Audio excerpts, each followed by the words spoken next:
Y hay un pequeño lag, eso es importante, como de 20 segundos, entonces yo les aviso cuando esté andando Entonces, que tienen que dejar las preguntas en YouTube. en el chat. Sí. Perfecto. Nadie se conecta al Zoom, sino que el Zoom se va al YouTube y están todos en el YouTube. Sí. Y anda. Acá ¿Y estamos el acceso solo. a las preguntas las envías tú, Aline, por el mensaje acá o Sí. nosotros accedemos a YouTube? Yo las voy mandando. Y Perfecto. después va a quedar grabado en YouTube, eso también es importante para que Sí. pueda revisarse. Antonio, Ya. dar las gracias igual en algún momento, al principio al final, como a la Lin también, que ha estado, bueno, al equipo del SJM y a la A Lin, Juan que es Pablo, la coordinadora ahí Por supuesto. de la línea del eje de migraciones. Ahí para Ya reconocer estamos al aire oficialmente. Así que bienvenidos, bienvenidas todos. ¿Comenzamos, Aline? Sí, Sí, ok. ya estamos. Sí. Bienvenidas todas y todos a este primer coloquio en colaboración entre COES, el Servicio de Jesuita Migrantes y el Doctorado en Ciencias Sociales de la Universidad de Tarapacá. Mi nombre es Antonio Morales, soy Chouette Global Fellow de Northwestern University. En esa condición me desempeño como investigador del Servicio de Jesuita Migrantes y voy a moderar la sesión.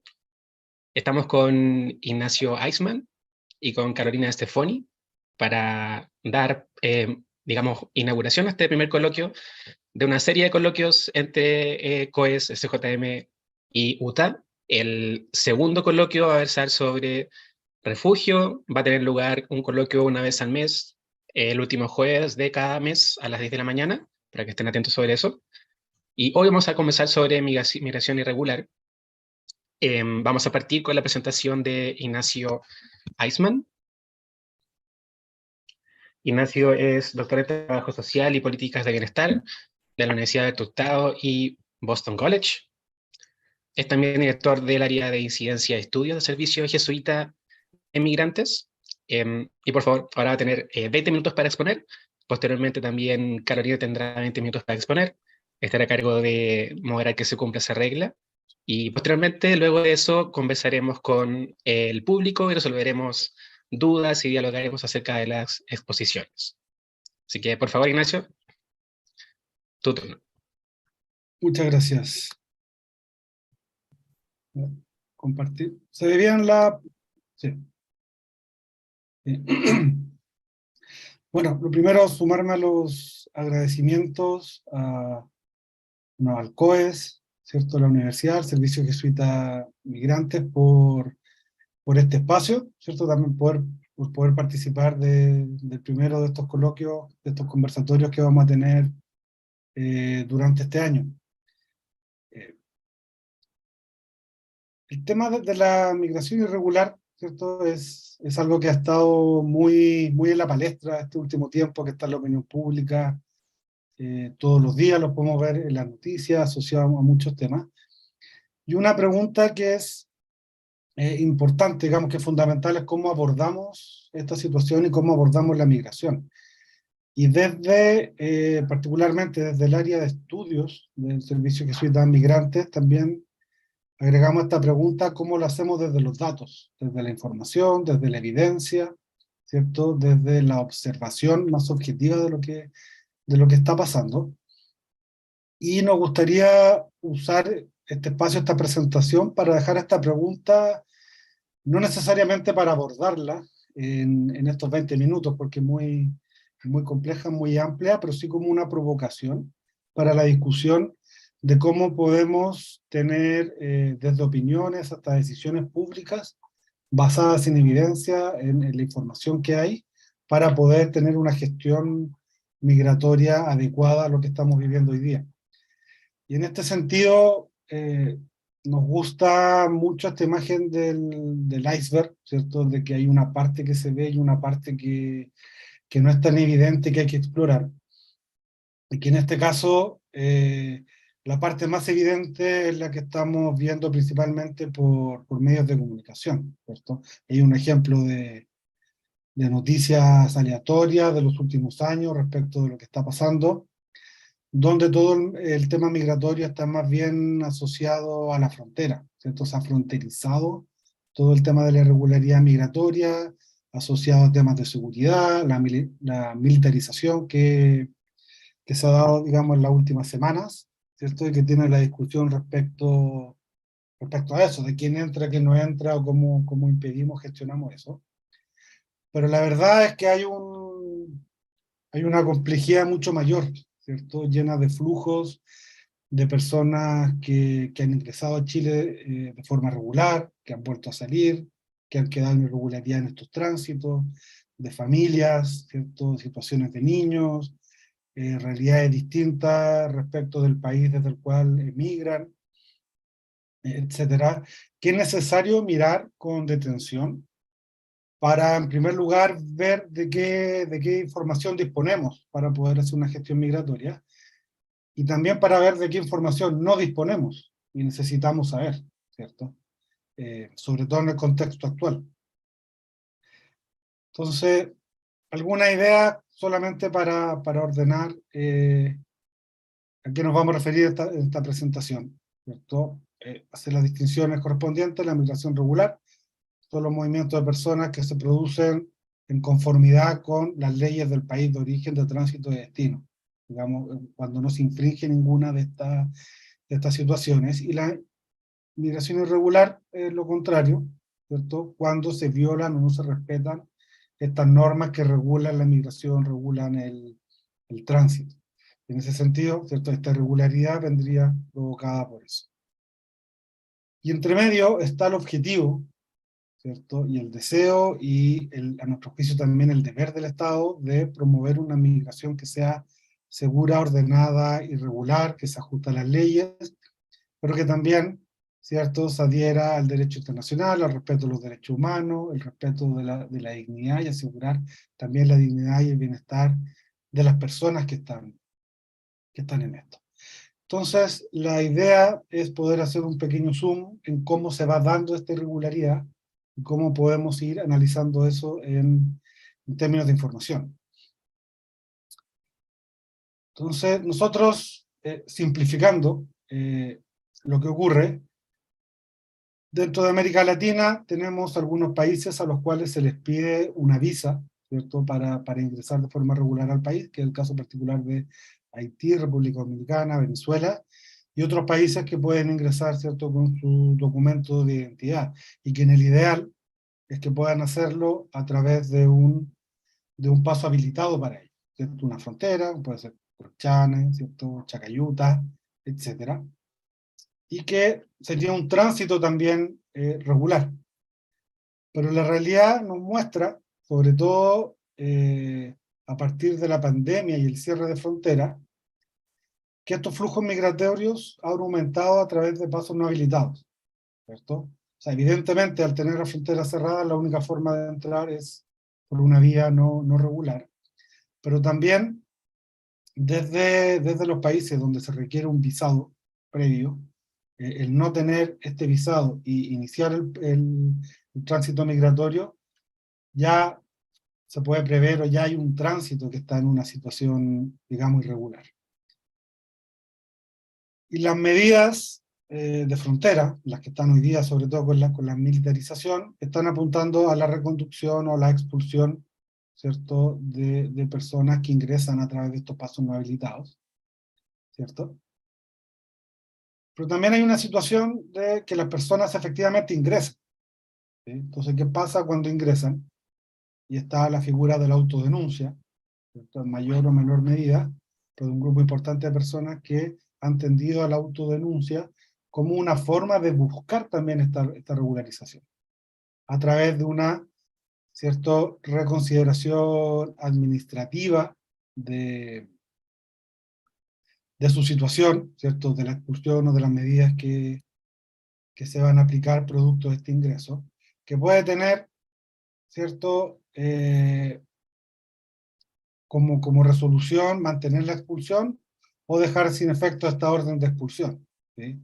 Y también se podría solicitar alguna vía de regularización a través de visa humanitaria, solicitud de refugio, una solicitud especial al subsecretario del Interior, la cual a su vez puede ser rechazada, tener la orden de abandono y que la persona tenga que ¿cierto?, dejar el país, o puede, ¿cierto?, transformarse en un proceso largo que está en trámite, o ser aprobada regularizando la situación de la persona. Esto simplificando un poco, ¿cierto?, la figura, y donde entra a jugar la PDI, donde entran a jugar los mecanismos de los decretos de expulsión y la orden de expulsión, que ha estado también muy en boga, incluso la discusión parlamentaria de cómo esto se hace más ágil. En el caso de las personas que ingresan, ¿cierto?, están en una situación regular, ¿cierto?, hasta que está el vencimiento de la visa, luego de lo cual, si es que tienen la opción de poder, digamos, extender su visa, entran en trámite y mantienen una situación, ¿cierto?, de regularidad en cuanto dure este trámite, o pueden caer en una condición migratoria irregular, ¿cierto?, dentro del país. Y también está la situación de las personas que llegan a la frontera y solicitan refugio, solicitan el ingreso condicionado. Que si se les niega el ingreso al proceso, ¿sí?, por X motivo, tienen que salir, y si no, pueden entrar al proceso y pueden entrar a una situación de regularidad. Y por último está la situación de las personas que, estando o habiendo entrado de manera regular a Chile, debieron salir, ¿cierto?, por ejemplo, en contexto de pandemia, y no pudieron volver a entrar por el cierre de fronteras, y tuvieron que optar por la vía del paso no habilitado, o personas que están buscando que la familia llegue, ¿cierto?, y se generan situaciones mixtas, ¿cierto?, en que algunos miembros de la familia están en situación regular, otros miembros no, y se provoca una situación muy compleja, ¿cierto?, como casos que han aparecido también en el aeropuerto, que los padres no tienen su documentación, pero los niños sí, y se produce esta tensión respecto de cómo se resuelven estas situaciones, ¿sí? Entonces, esta primera imagen, que es un poco caótica, que la intentamos ordenar, digamos, a través de este flujo, revela que la observación de la irregularidad en la migración no solo en la frontera, ¿cierto?, que es mucho más complejo que eso, que tiene muchos más tránsitos que eso, y que por lo tanto la gestión y las medidas que aborden esto tampoco se pueden reducir, ¿cierto?, a lo que se haga en la frontera, en la línea fronteriza, ¿cierto?, evitando o controlando los ingresos y las salidas de personas. Ahora, cuando vamos, digamos, a la primera parte, ¿cierto?, el ingresos por pasos no habilitados, a partir del año 2019 hay una tendencia creciente, que ahora se ha estabilizado en los últimos 2 años, al aumento de estos ingresos, ¿sí?, lo que revela que hay una situación distinta a años anteriores, y que evidentemente se vio, ¿cierto?, incrementada por los años de pandemia, ¿sí?, y que se ha estabilizado en torno a los 50.000, por sobre los 50.000 personas sobre las cuales hay registro. Y eso también es importante decirlo. Estos datos, ¿cierto?, que vienen de la Policía de Investigaciones, son solo de las personas que se han autodenunciado, que han sido, digamos, controladas, que han ingresado por un paso no habilitado. Pero hay toda una cifra negra, que se llama, ¿cierto?, hay todo un N de las personas que no se han autodenunciado, ¿cierto?, y que no han sido controladas. Por lo tanto, es necesario buscar otros puntos de observación. Si uno llevara estos datos al contexto actual, donde se está diciendo que la medida en frontera, ¿cierto?, de la militarización, está reduciendo el número de personas que ingresan, uno podría, sin decir que esos datos no están correctos, que están mal tomados, no quiero señalar eso, sino que hay otros puntos de observación que deberían incluirse. Por ejemplo, uno puede decir que efectivamente hay una disminución de las personas que están ingresando por los pasos no habilitados que ya se conocían, ¿cierto? Pero para evaluar si es que se están abriendo otros pasos no conocidos, habría que ver cuál es el volumen de personas que están en las ciudades, ¿no? Si el volumen de personas que están, por ejemplo, en situación de calle migratoria, en Arica, en Iquique, en Antofagasta, se mantiene o aumenta, uno podría presumir ¿cierto? Que los ingresos se sigan dando, pero tal vez por otros pasos. Y eso implica llevar la observación no solo a la frontera, sino que a la movilidad que se está dando en las ciudades donde recurrentemente llegan las personas, o que pasan el campamento Lobitos, ¿cierto? En Iquique, por ejemplo. Y el otro dato muy relevante también para política pública es la cantidad de menores de edad que están ingresando, ¿cierto? Que también son importantes. Y esto es solo información de Carabineros, que son los que registran, ¿cierto?, a esta población en particular, donde los últimos años por sobre los 6.000, 7.000 niños están ingresando, algunos de ellos también solos, ¿cierto?, no acompañados por adultos en este tránsito. Respecto a las expulsiones y a las reconducciones, hay un dato que no es nuevo, pero que también es importante llevarlo a la reflexión, es que las expulsiones ejecutadas son bajas, ¿cierto?, en relación a las que se decretan, sobre todo las administrativas. Entonces, tiene que haber también una pregunta respecto de cómo esta información de eficiencia de esta medida se puede llevar a lo que va a ser la política migratoria, ¿cierto? ¿Son las expulsiones las mejores medidas para tener este control fronterizo? ¿O quizás hay otras formas de ordenar esto? O sea, ¿cuál es la mejor forma, finalmente, de saber quiénes entran, dónde están, cómo el Estado se puede relacionar con ellos para las medidas que se requieran, ¿cierto? Esa es otra pregunta relevante que estos datos, ¿cierto?, nos están arrojando, ¿sí? Y que también ha estado muy presente últimamente. Las reconducciones también, ¿sí? Las reconducciones también tienen un análisis bien particular respecto de la nacionalidad, ¿cierto? Es mucho más fácil y va a ser mucho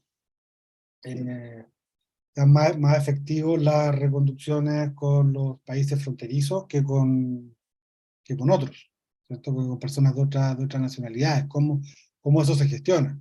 El mismo presidente planteó la necesidad del diálogo con Bolivia para poder hacer de esta política una política más efectiva, ¿sí? Entonces, nuevamente, no es solo decir reconducción, sino que también cómo voy a reconducir, ¿sí? Y tomando estos dos tipos de medidas también, ¿qué voy a hacer con las personas que ya ingresaron y que superaron los 5, los 20 kilómetros, digamos, dentro del país? ¿Cuál es la medida que se toma cuando, digamos, los militares, la PDI o carabineros, ¿cierto?, controla a estas personas ingresando de manera irregular? Cuando seguimos avanzando en el flujo y las personas ya están adentro, ya se autodenuncian, uno también puede mirar cuáles son los resultados de la respuesta a las solicitudes, ¿cierto?, de refugio, y las solicitudes también de permanencias definitivas. Y uno puede ver, ¿cierto?, solo a la luz de los datos generales, que el porcentaje de respuestas favorables, ¿cierto?, es bajo. En el caso de las permanencias definitivas, es un poco más del 50%, ¿cierto? Muchas otras en trámite y otras rechazadas.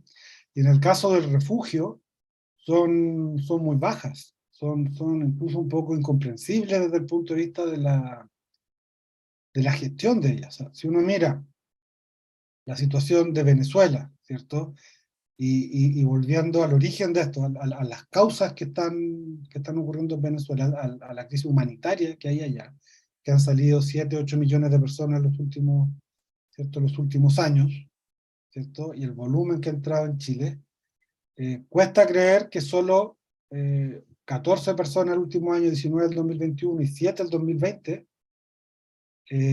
hayan cumplido con todos los requisitos para ser reconocidos como refugiados, ¿cierto? Sobre todo con la cantidad de solicitudes.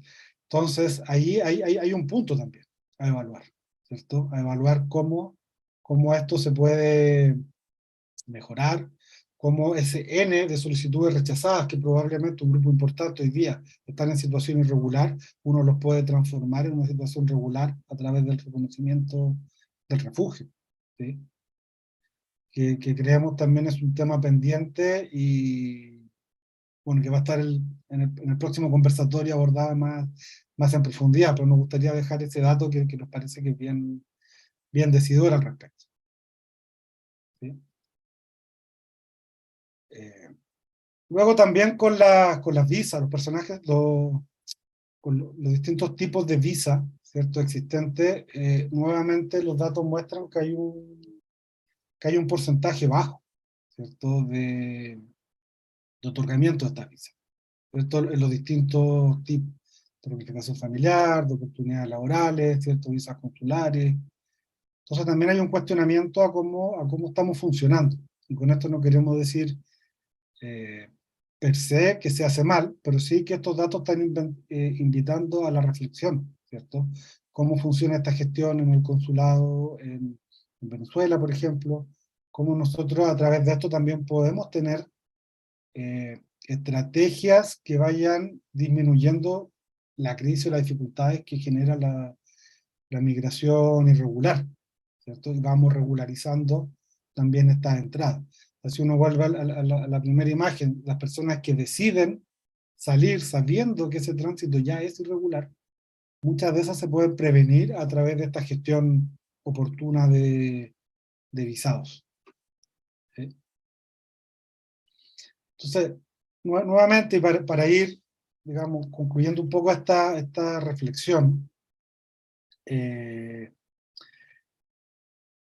nosotros creemos que es importante tener el mapa completo, y por eso esta figura de mapas, ¿cierto?, de flujos, para poder entender el tema. Y primero, ¿cierto?, señalar que los datos muestran que el tema no es fronterizo, no es solo fronterizo, ¿cierto? Que uno no puede reducir la observación del tema migratorio y de la regularidad migratoria a la frontera, que tiene que ampliar esta visión, que tiene que tener otros puntos de observación para poder entenderlo, ¿cierto? Y solo entendiéndolo se puede gestionar de una manera correcta.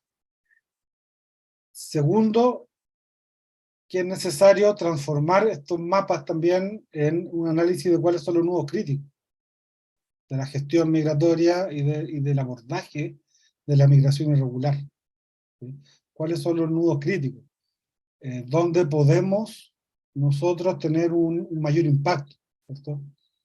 ¿Cuál es el impacto en la reducción del número de personas en situación irregular si es que nosotros aumentamos la eficiencia de los consulados, de este tipo de visas, etcétera? ¿Cuál es el impacto que tendríamos mejorando, ¿cierto?, el acceso a los procesos de refugio, ¿cierto?, desde la frontera hasta todo el trámite que le sigue? ¿Y cuál es el impacto que creemos nosotros que ahí es donde hay mayor ausencia de información de lo que podamos hacer una vez que las personas ingresan, efectivamente? ¿Sí? Y nosotros tenemos los militares en primera línea en la frontera, efectivamente hay un control de quién entra y quién no. Yo creo que es bien objetivo, ¿sí?, por ciertos pasos y los datos que está mostrando el gobierno así lo están indicando.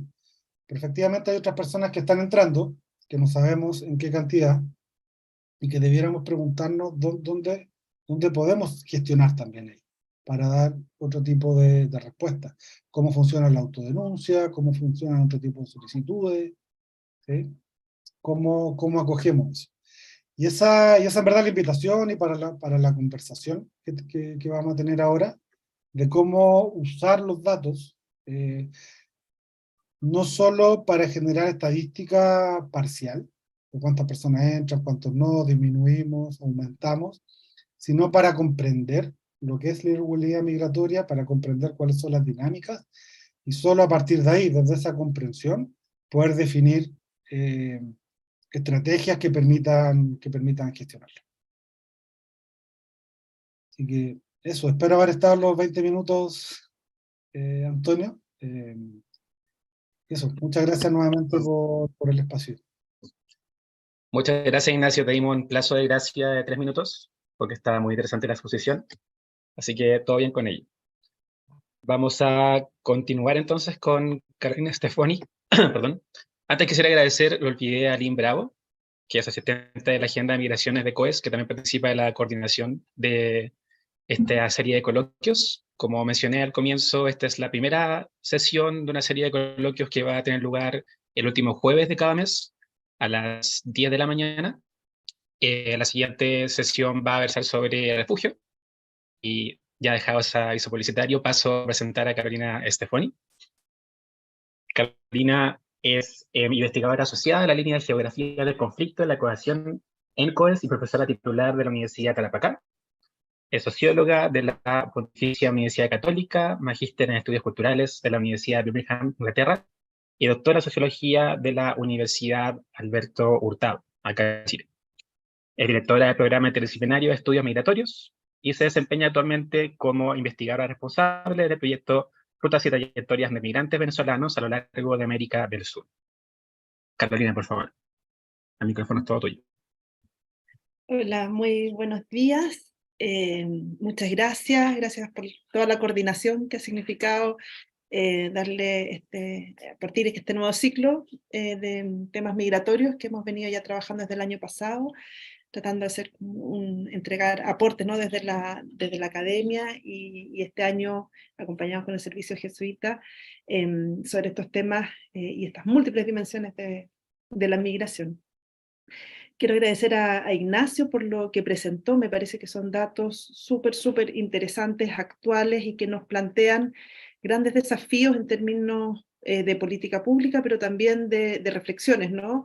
En torno a lo que significa y lo que se está haciendo finalmente con la migración y con esta situación en particular que es la irregularidad.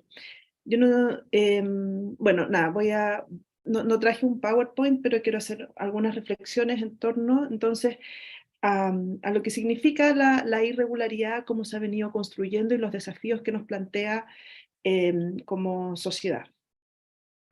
Lo que voy a presentar es parte de las reflexiones y del trabajo de investigación que se señalaba y que hemos venido desarrollando en los últimos años, un proyecto Fondesit sobre rutas y trayectorias de migrantes venezolanos en Perú, Chile y Argentina. Entonces, la irregularidad, al igual que la inclusión, me parece que son dos de los grandes temas centrales que se han venido trabajando y que son parte de las grandes preocupaciones, ¿no? de la migración actual en diversos contextos regionales y en diversos países. Pareciera ser, ¿no? que la irregularidad pasa a ser como un poco casi el fetiche de las políticas migratorias, de cómo evitar, cómo controlar, cómo manejar la irregularidad. Y por otra parte, aunque quizás con menos fuerza, cómo se logra y cómo se promueve la inclusión social de las personas que ya están dentro de un territorio. Digo con menos fuerza porque vemos que la agenda política crecientemente pone más peso, ¿no? en el manejo y en el control de la irregularidad que en las políticas de inclusión, lo que ya da cuenta de una mirada y una aproximación al fenómeno migratorio que ha venido desarrollándose en el último tiempo. Entonces, este ciclo, en el fondo, quisimos centrarnos y desmenuzar un poco más lo que significa esa irregularidad. Y ha sido este estatus, en el fondo, ¿no? Migratorio ha sido definido como un estatus administrativo, por supuesto, opuesto, uno podría pensarlo, ¿no? como opuesto a alguien que se encuentra regularmente en un país. Y tiene que ver con una autorización que entrega el Estado, un Estado X, ¿no? para poder estar en ese territorio, para poder permanecer en ese espacio. Pero que puede terminarse o cambiar en cualquier minuto, no asegura una permanencia y una permanencia definitiva necesariamente, solamente una autorización que puede ser revocada si es que se cumplen los plazos, por ejemplo, ¿no? Y pasamos desde por ejemplo, una visa temporal a una residencia definitiva, pero si es que no se cumple lo que se tenía que cumplir para pasar a esa residencia definitiva, se revoca esa autorización y la persona tendría que abandonar el territorio, ¿no? Pero incluso con residencias definitivas, estas pueden también ser revocadas si es que la persona no cumple con las condiciones que establece el país para su permanencia. Por otra parte, esta autorización, ¿no? que entrega el Estado tampoco asegura una aceptación social, ¿no? No es que vaya a terminar con la discriminación de la población migrante, no es que vaya a terminar con el racismo, la xenofobia que se ha venido produciendo e incrementando en el último tiempo. simplemente se acepta la presencia, ¿no? Temporal, de alguna manera, o condicionada, pero no entrega una pertenencia real a la comunidad, una aceptación por parte de la comunidad de esa permanencia. La regularidad, y que cuando lo relacionamos con irregularidad, ¿no? Regularidad, irregularidad, establece un binario, ¿no? O configura, esta forma de ponerlo en estos términos, configura un binario que sirve para reforzar ciertas lógicas de exclusión, ¿no? Y que están asociadas y vinculadas con otros binarios que están presentes en el discurso público por todos conocidos, ¿no? Tiene que ver, por ejemplo, con migración legal e ilegal, con migrante deseado e indeseado, con la definición de un buen migrante y un mal migrante. Y ahí podemos poco detenernos, ¿no? y reflexionar en torno a qué es el migrante deseado versus el que no se desea, ¿no? En general, el migrante deseado o el buen migrante puede ser el migrante que llega a trabajar, por ejemplo, o el migrante que llega de países más desarrollados y que viene con capital para invertir, o migrantes que, en cambio, digamos, ¿no? Los indeseados pueden provenir de países, contextos más pobres, en general hombres, que pueden ser catalogados como pertenecientes a países desde el norte global, por ejemplo, pertenecientes a países que han sido calificados como terroristas o países donde el narcotráfico es muy grande, entonces pasan a ser los indeseados, ¿no? Entonces, estos binomios que se establecen son términos que van definiendo quién debiese quedar fuera del territorio y fuera de la pertenencia a esa comunidad nacional, ¿no? Y esto en dos sentidos, porque por una parte define, este binomio define quién puede y quién no puede ingresar a través de precisamente todo lo que señalaba Ignacio, ¿no? La entrega de visas, de tipos de visa, a través de tener o no tener pasaporte, incluso de los rankings de pasaporte. Hoy día tenemos pasaportes que valen mucho y pasaportes que valen muy poco, ¿no? Y eso está asociado al valor que se le entrega a cada uno de los países. También asociado a los recursos económicos que las personas pueden tener. Entonces, define quién entra y quién no entra en esos términos. Pero, ¿qué pasa cuando la persona entra igual? Y esto lo sabemos, ¿no? Se establecen las restricciones, pero las personas de todas maneras ingresan a los países. Entonces, este binomio lo que va a permitir es definir o establecer quiénes debiesen ser entonces los expulsables. Si es que estás, o sea, por una parte no puedes entrar, pero por otra parte, si entras, eres posible de ser expulsado, ¿no? Y este binomio establece quiénes son entonces esas personas expulsables. La hipótesis que quisiera como plantear, ¿no? A partir de esto, es que la preocupación que muestran los estados y las sociedades hoy día en relación a la irregularidad no tiene que ver con terminar o ponerle fin, digamos, a la irregularidad, controlar la irregularidad para que ello no ocurra, sino más bien es una suerte de administración, ¿no? Aceptar cierto porcentaje que finalmente es una irregularidad que producen las mismas políticas, ¿no? Convivir con un porcentaje de irregularidad, mantener el temor a la expulsión, ¿no? Y eso supone entonces poner a las personas en una posición de mucha subordinación y de mucho temor respecto de las autoridades, de las policías, de los mecanismos y sistemas de control, en fin. Sin ninguna posibilidad de ejecutar masivamente estas políticas de expulsión, ¿no? Entonces, no se trata de ponerle fin a la irregularidad, sino de ir generando mecanismos más bien de administración de esta irregularidad y de convivencia con un porcentaje que pareciera ser como tolerado por los estados, ¿no? ¿Por qué? Y esto lo planteo porque si se quisiera realmente terminar con la irregularidad, la forma más fácil, eficiente y efectiva de terminar con la irregularidad es regularizar a todas las personas, digamos, está en poder del Estado poder terminarlo regularizando a las personas que ya están adentro, entregándole los papeles y se nos acaba el problema de la irregularidad. Pero esas políticas son cada vez menos, ganan menos votos, entonces más bien se busca esta aceptación y esta convivencia y esta administración, ¿no? Pero además porque mantener esta administración en el fondo de la irregularidad permite mantener y reproducir este binomio de lo deseado y de lo no deseado, ¿no?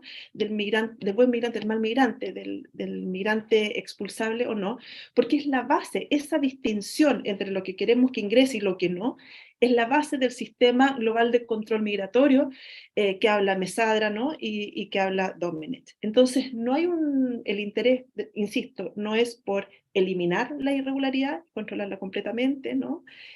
Sino esta administración y gestión que permite mantener entonces este sistema global de control.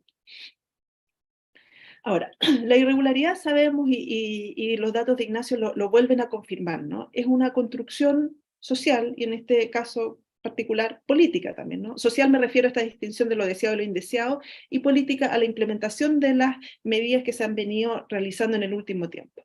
Supone y requiere la existencia de un Estado-nación con sus fronteras, ¿no? Y con territorios y comunidades que se definen en términos nacionales, ¿no? La idea de una construcción de lo chileno, ¿no? Que es un proceso, por supuesto, que ha venido desarrollándose ya a lo largo de varios siglos desde la construcción del Estado-nación. Y el Estado-nación tiene los márgenes, ¿no? Es un territorio con márgenes administrativos y con la participación de una comunidad que vive dentro de ese territorio y que comparte, por lo tanto, esos márgenes administrativos. Y esa comunidad define, establece en el fondo quién es extranjero y quién no. Y la figura aquí de extranjero, uso la figura de Simmel, ¿no? De aquel que llega desde afuera y vive con nosotros, ¿no? Está acá presente con nosotros, vive en la comunidad, pero no es parte de la comunidad, no es reconocido como un miembro de la comunidad, ¿no? Entonces, esta frontera lo que permite es...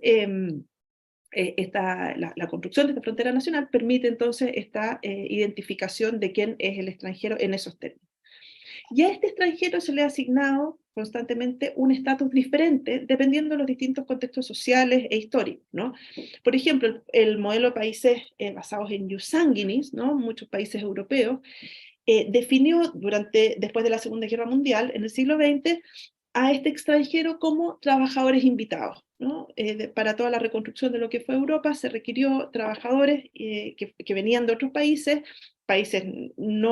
que no eran parte de esa comunidad, pero como se les requería, se les invita, hacen parte, trabajan, ¿sí? Pero no son miembros de esa comunidad, y la forma de recordar que no son miembros de esa comunidad es el estatus que se les entrega, ¿no? Como trabajador invitado. En el fondo, un trabajador temporal que llega, entrega su mano de obra, y después la idea era que se devolviera, aunque no se devolviera.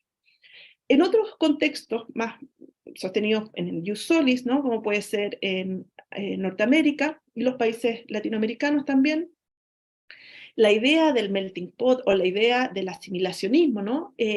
Permitió la construcción de un relato de igualdad. Van a llegar gente de afuera y vamos a ser todos miembros entonces de este Estado, un poco la idea del sueño americano, ¿no? De este Estado-nación. Pero ese discurso más universalista ocultó e invisibilizó las desigualdades que se mantenían con estas comunidades, con las comunidades que llegaban, ¿no? Entonces, claro, llegaban, trabajaban, se supone que eran parte de la gran nación, ¿no? Pero en condiciones de desigualdad y eso, y exclusión, ¿no? Y hoy día actualmente con mayor presión en estos discursos más xenofóbicos que hemos visto cómo se incrementan. Pero hoy día no basta con asignarles un estatus diferente, ¿no? Como trabajadores, como en un estatus como de ciudadanía más precario. Hoy día el esfuerzo de los estados apunta a restringir su ingreso, ¿no?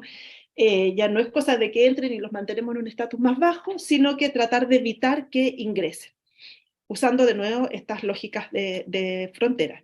Y para eso se implementan una serie de medidas y políticas restrictivas, como el cierre de fronteras, las solicitudes de documentos, pasaportes, en fin. Y ojo, aquí, claro, se mantiene fuera al que no es deseado, ¿no? Pero ¿quién es ese no deseado? Decimos, bueno, y aparecen las grandes categorías, ¿no? Migrantes venezolanos en este contexto, pero hace un par de años atrás pueden haber sido los migrantes colombianos o los migrantes haitianos o de República Dominicana.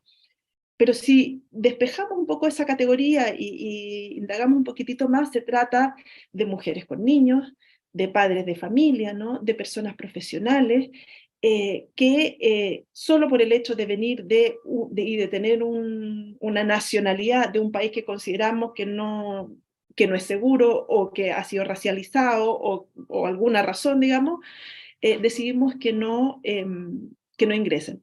¿Quién es esa persona? Si es mujer, si es niño, si es padre, ¿no? Da un poco lo mismo. Es más, da hasta lo mismo que pasa con esa persona cuando yo no la dejo entrar, ¿no? Reconducción.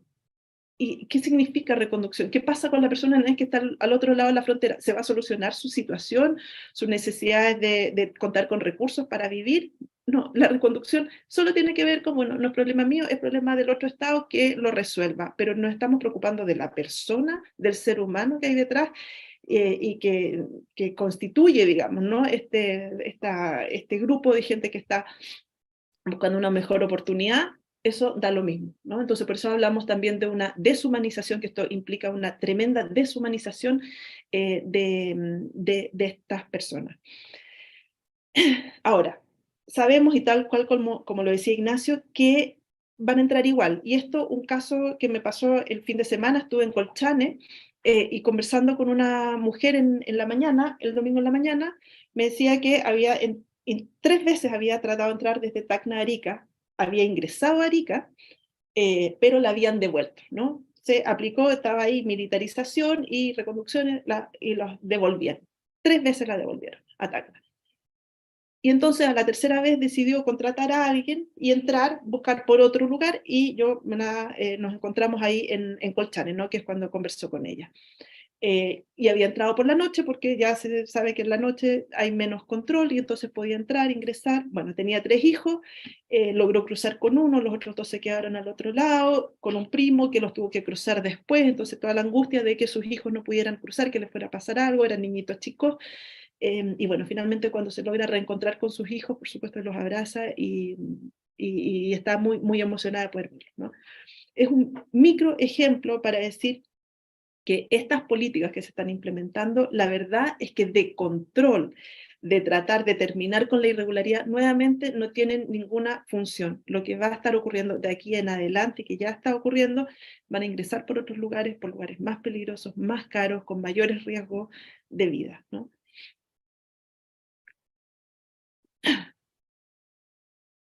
Entonces, estas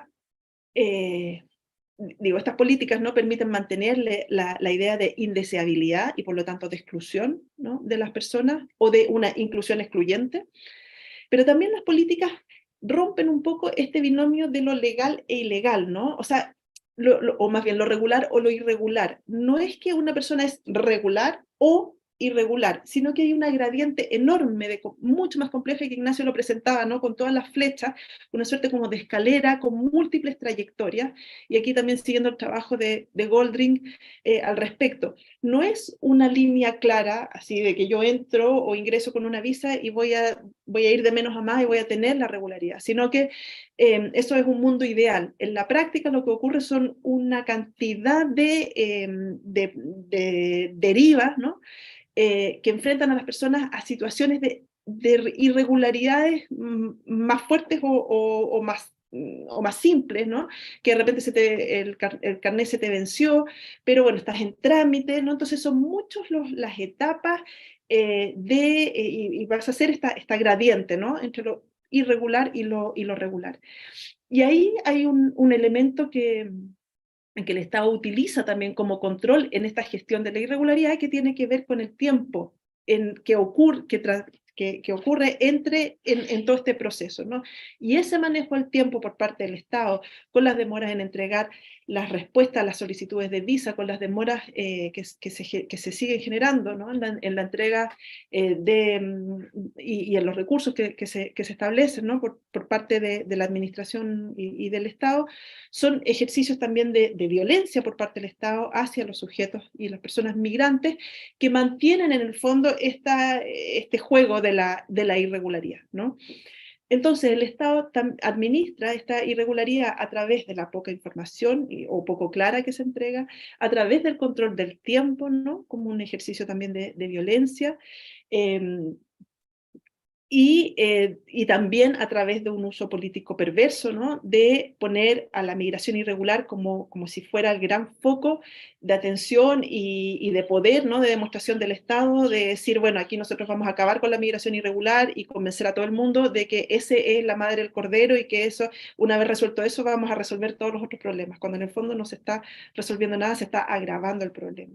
Y aquí quisiera terminar, porque creo que ya estoy pasada de tiempo, con un análisis, ¿no? que hace Fasán respecto de la importancia de pensar en los márgenes del Estado. La irregularidad nos lleva a pensar precisamente en estos márgenes, estos bordes del Estado, ¿no? ¿Qué es lo que estamos haciendo ahí como sociedad y como Estado respecto de los seres humanos que allí están? El trato que el Estado le da a los seres humanos que están en esos bordes da mucha cuenta realmente de cuál es el real valor que le asigna el Estado a la condición humana. En estos momentos son niños, mujeres, hombres, adultos, población de todo tipo, que está en esos márgenes y que el Estado está impidiendo que ingresen al país, ¿no? Y este grupo hoy día es determinado por contextos históricos, pero estos grupos van a ir cambiando. Hoy día son los venezolanos, ayer fueron los colombianos, mañana pueden ser los chilenos que quieren ir a otro lugar. El tratamiento deshumanizado hacia esos colectivos finalmente nos rebota porque estamos construyendo una comunidad, una sociedad donde el valor del ser humano pierde cada vez más importancia. Eso. Muchas gracias, Carolina, por tu también interesante presentación. Le recuerdo al público que está disponible el chat en YouTube para dejar preguntas. Ahora vamos a pasar una sección de discusión en torno a las presentaciones.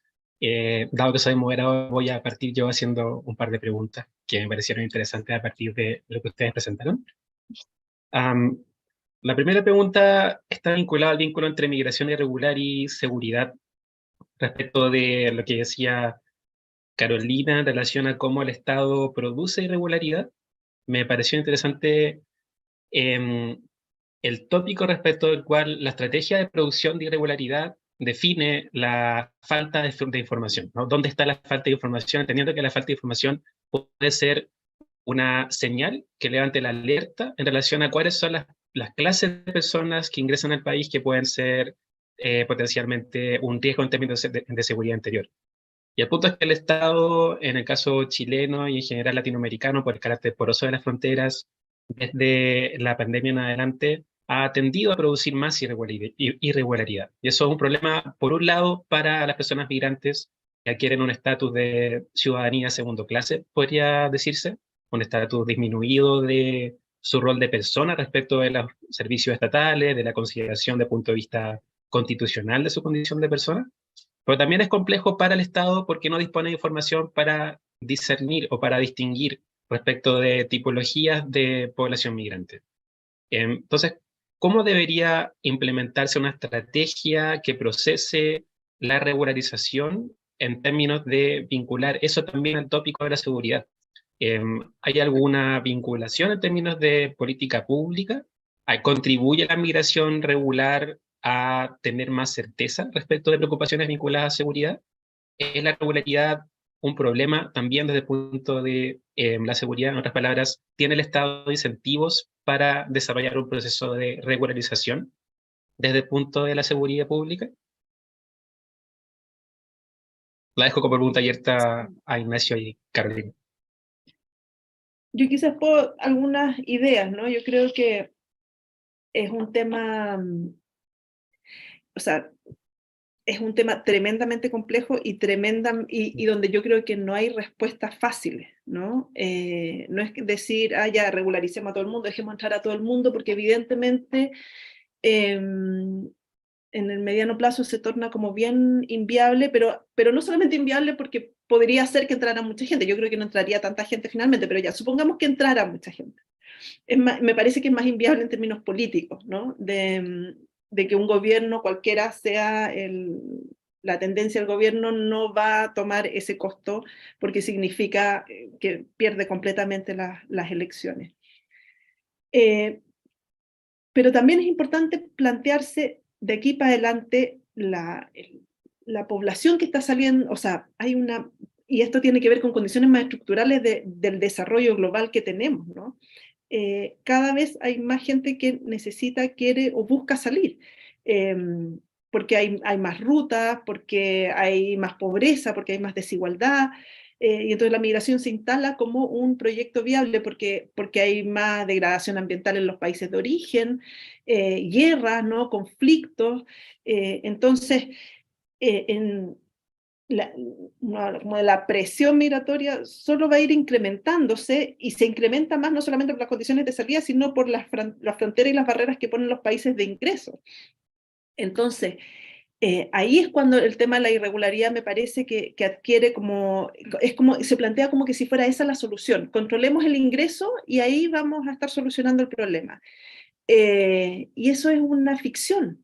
Es una ficción porque no hay forma, o sea, porque a través del control del ingreso no estamos resolviendo el tema migratorio, ¿no? Porque lo que estamos generando es una gran irregularidad dentro de los países de destino y estamos olvidándonos de algo central y clave que es, bueno, ¿qué es lo que pasa con la vida de esas personas?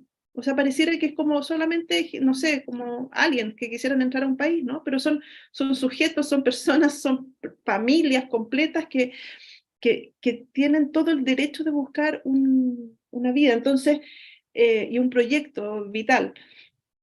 Entonces, claro, cuando hablamos de seguridad, ¿cuál es el foco de la seguridad? ¿Es la seguridad nacional o es la seguridad humana? ¿No? Cambia harto la respuesta dependiendo de dónde ponemos el acento. Yo concuerdo con Carolina, la pregunta es compleja, es delicada también de responder, y quiero mantenerme desde los datos, un poco, de cómo uno puede generar evidencia que permita separar el problema, digamos, y no hablar como de una sola cosa, de que este flujo migratorio, que la migración irregular, descontrolada, tiene el caos en el norte que se está expandiendo como una epidemia hacia el sur del país. Yo creo que eso es absolutamente falso si es que uno no lo disemina, ¿cierto? Entonces, en primer lugar, la seguridad, uno podría hablar de lo que es el temor, de lo que está generando en términos de percepción, de bienestar también de las personas, sobre todo de las personas que están en comunas donde objetivamente ha aumentado el conflicto, ha aumentado algunos delitos, y que también hay que partir por reconocerlo, ¿cierto? De que eso ocurre. Pero eso no implica que el culpable o que el enemigo, tomando esta idea, como decía Carolina, como de seguridad nacional, sean las personas que están migrando. Para nada, digamos, no hay evidencia de eso. Y tú también mencionabas, Antonio, esto de poder diferenciar poblaciones, es decir, las personas extranjeras con un proyecto migratorio, creemos nosotros y observamos nosotros también a través de nuestras atenciones, están muy lejos de las actividades delictivas. Personas extranjeras involucradas en actividades delictivas probablemente no tienen proyectos migratorios, probablemente son de tránsito, de ese tipo de actividades, digamos, con un número menor. Entonces uno debiera separar.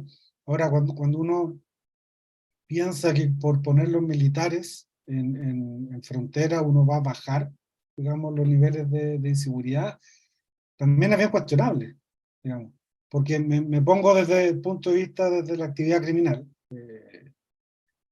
Puedo diversificar mi negocio también, puedo subir mis tarifas, ya que el costo de cualquier este tipo de actividades va a ser más alto, pueden aparecer nuevas rutas.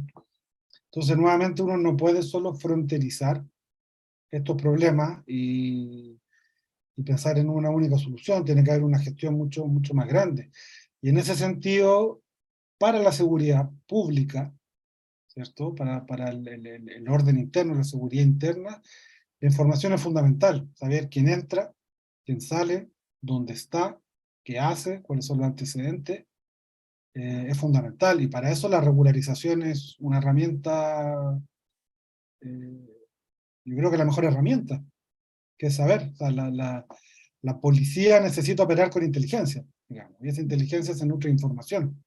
Entonces, mientras más cifras negras, o mientras más personas estén sin que uno sepa ni quiénes son ni dónde están, menos herramientas tenemos para asegurar nuestra propia seguridad. Y quizá una tercera mirada, que sumo totalmente a lo que decía Carolina, que es la seguridad humana y qué es lo que está pasando con las personas, y cómo cerrabas también tu exposición de volver a dar este valor humano a lo que estamos hablando, tiene que ver con garantizar seguridad de las personas que están transitando, ¿cierto? Hacia Chile. Sobre todo con la cantidad de niños, ¿cierto? De mujeres, personas en situación de discapacidad que están quedando, e incluso la cantidad de personas que están quedando en situación de calle, que uno ya lo pone como parte del paisaje o como una situación de carpa, de toma, pero la situación de calle es efectivamente una realidad que vulnera a las personas día a día de manera progresiva y muchas veces sin retorno en términos de reparación de todo eso que pasa. Entonces yo creo que ese también es otro punto que hay que meter cuando uno habla de seguridad. Muchas gracias, Antonio, Ignacio y Carolina. Perdón, sí. Antonio, no, cortito, también agregar en esa lógica, ¿no? De el Estado se ha ido dando ciertos instrumentos para poder regularizar la migración, ¿no? Las visas de reunificación familiar, un montón de instrumentos. Sin embargo, las cifras que mostraba Ignacio son bajísimas en términos de ejecución de esas mismas políticas, ¿no? Entonces estamos hablando del 20% de porcentaje de visas otorgadas en los distintos tipos de visas que tiene.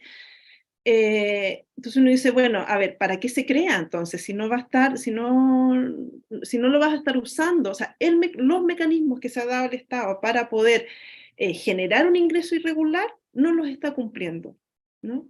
Entonces eso también dice, bueno, ¿cuál es el objetivo entonces, ¿no? ¿Para dónde estamos yendo con todo esto? Sí, muchas gracias, Recho. De hecho, una reflexión adicional que quería dar está vinculado con eso, cómo el Estado distingue clases de migración irregular a partir de los mecanismos disponibles para regularizar población que ingresa por pasos no habilitados.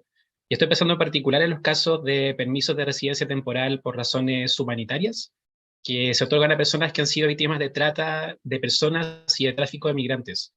Como en ocasiones hay personas en tránsito, no necesariamente migrantes irregulares, que se dedican al negocio ilegal del tráfico y la trata en frontera y dentro del país, que pueden ser chilenas también, no solamente personas en tránsito de nacionalidad distinta a la chilena, y las burocracias públicas procesan este tipo de casos utilizando baremos o criterios que son aparentemente excesivamente restrictivos, ¿no? Son una hipótesis que requiere más evidencia empírica, pero aparentemente hay una comprensión de la trata, de lo que significa la explotación sexual o laboral, por ejemplo, que supone una demostración directa de fuerza y no un contexto de asimetrías de poder donde la fuerza está operando de forma implícita, ¿no? Lo mismo con el tráfico. Tú comentaste casos por testimonio propio en tu experiencia en Colchane de personas que contratan a otras personas para que los hagan ingresar al país. Esa es una manifestación que podría leerse como un caso de tráfico de migrantes en frontera. ¿Qué hacer con ese tipo de casos?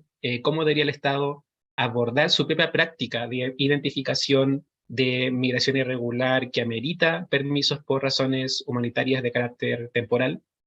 Siguiendo la misma legislación a nivel legal y administrativo que el Estado se ha dado a sí mismo en los últimos 2 años, desde la entrada en vigencia de la ley 21.325.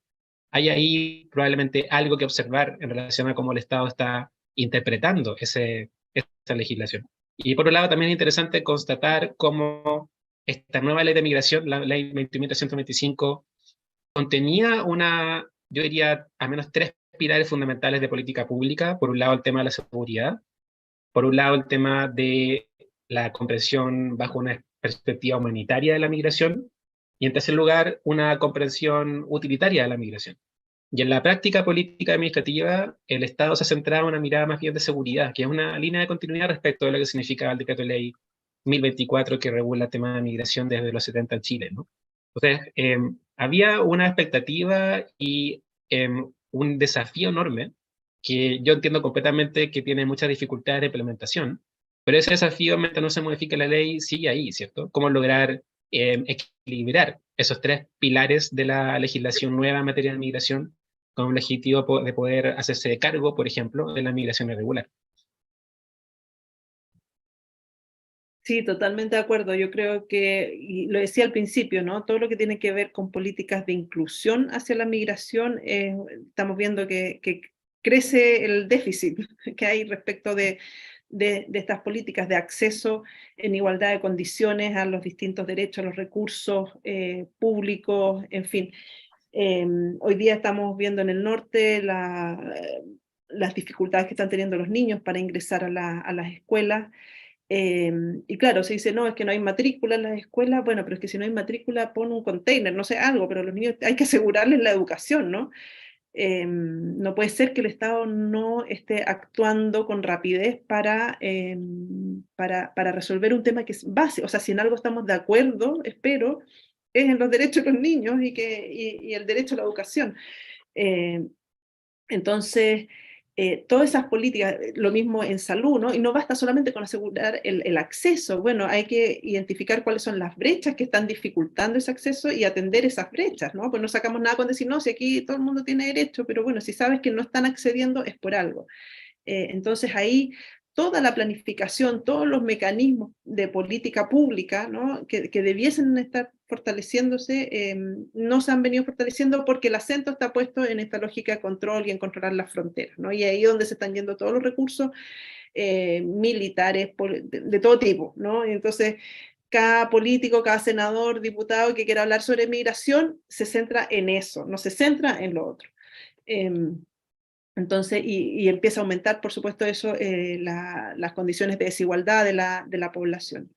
Y respecto a lo que tú decías del tráfico y de la trata, es que es impresionante cómo aumenta justo cuando se cierran las fronteras, ¿no? Si, pasadores ha habido siempre, y de las mismas comunidades en Colchane, ya, pero se mantenía ahí en ese registro, pero lo que estamos viendo hoy día de las personas que logran contratar desde Venezuela todo un sistema, ¿no? Que los logre ingresar al país, eso tiene que ver con, bueno, parte de lo que hemos venido trabajando en el proyecto, ¿no? Con el desarrollo de la industria migratoria, que combina no solamente formato ilegal de la, ¿no?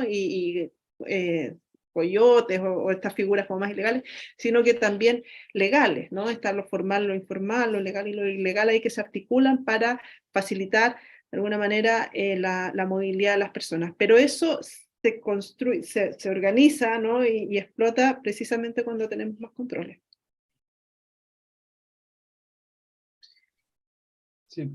Yo agregaría, yo creo, algo que es un problema no solo del tema migratorio, pero si estuviéramos hablando de otros temas de vulnerabilidad, de exclusión, tendríamos la misma conversación, pero con otro tópico. Creo que hay una máxima que no se cumple, que el objetivo de la política pública tiene que ser coherente con los recursos. Si no da lo mismo lo que tú pongas en el papel, lo que señales, el objetivo que tengas en eso. Entonces, yo tengo la impresión que hay un montón de cosas que no están puestas en el ejercicio de la implementación de la ley, desde las funciones, desde el mismo Servicio Nacional de Migraciones. Yo creo que desde que no tiene la dotación de recursos humanos que necesita para implementar todo lo que tiene que implementar, de oficinas con muy pocas personas, hasta instancias, incluso como para que funcione, ¿cierto?, las instituciones, los mecanismos de refugio, donde no está el capital humano que se necesita para que eso funcione de manera virtuosa, desde que hay una persona que sepa hacer las preguntas para reconocer un caso de refugio, ¿cierto? Y no poner toda la responsabilidad en que una persona que viene transitando, viviendo cosas inimaginables en muchos casos, tenga más encima que llegar con un argumento perfecto para que un funcionario o funcionaria le diga usted puede pasar a este trámite, digamos. Entonces yo creo que hay un problema que no es tanto de diseño y que, independiente de que hay muchas cosas que pueden mejorar, y que acá no hay que inventar la rueda, digamos, hay muchas cosas que están establecidas. Entonces estos mismos ejemplos de educación, de acceso a vivienda, nosotros sabemos cuál es el problema y cuál es la solución, el tema es que hay que implementarlo. Lo mismo, esta misma discusión estaba en los 90 con los barrios urbanos de la zona sur de Santiago, ¿cierto? Y otros más, de hecho los rankearon dentro de Chile, donde problemas de vulnerabilidad, exclusión, segregación, ghettificación, pero la inversión estuvo en el Ministerio del Interior en seguridad, seguridad pública. Más carabineros, más luces, más botones de pánico, y los problemas en estos barrios siguen 30 años después. Porque el foco no cambia y la inversión social no se hace. El capital humano no existe. Digamos, no se invierte en eso. Entonces es un problema que yo creo que hay que resolver con más voluntad política, no necesariamente moviendo el foco, sino que ampliando el foco, ¿sí? Porque no es que uno no tenga que tener militares ni custodiar la frontera, uno tiene que hacerlo, ¿cierto? Pero ese no es el foco, no es lo único, el problema es mucho más complejo que eso. Entonces yo creo que ahí están los desafíos, ¿cierto? Y también poner, digamos, yo creo que es una vez más ponerlo y aprovechar esta plataforma de que no tenemos política nacional de inmigración. Era para septiembre, después fue para noviembre, ya no fue para marzo, digamos, mañana se acaba el mes y ahora está comprometida para el primer semestre, digamos. Y eso es, sí, yo creo que es impresentable, digamos, que con la crisis que tengamos ni siquiera tenemos un objetivo sobre el cual alinearnos todos los que queremos avanzar en este tema. Muchas gracias, Ignacio y Carolina, por sus presentaciones y comentarios y reflexiones. Ha estado muy interesante la sesión. Vamos a dejarla hasta acá, transcurrido más de una hora de conversación y discusión. Volvemos a agradecer al Servicio Jesuita Migrantes, a COES, a la Universidad de Tarapacá y su doctorado en Ciencias Sociales. Agradezco también a Francisco Cataldo, el encargado de comunicaciones de COES, a Juan Pablo González, del área de estudios del Servicio Jesuita Migrantes, y nuevamente a Linet por su contribución a esta sesión. Les reitero también que el jueves 27 de abril a las 10 de la mañana tendrá lugar el siguiente coloquio sobre refugio, en el cual continuaremos conversando sobre temas que probablemente se vinculen a lo que ya hemos conversado, pero también abrirán nuevos horizontes y nuevos temas de relevancia en relación al refugio en particular. Y bueno, sin más, les agradezco mucho su atención. Muchas gracias a los expositores y espero que tengan un muy buen día. Gracias, Antonio. Muchas gracias, Muchas Antonio. gracias.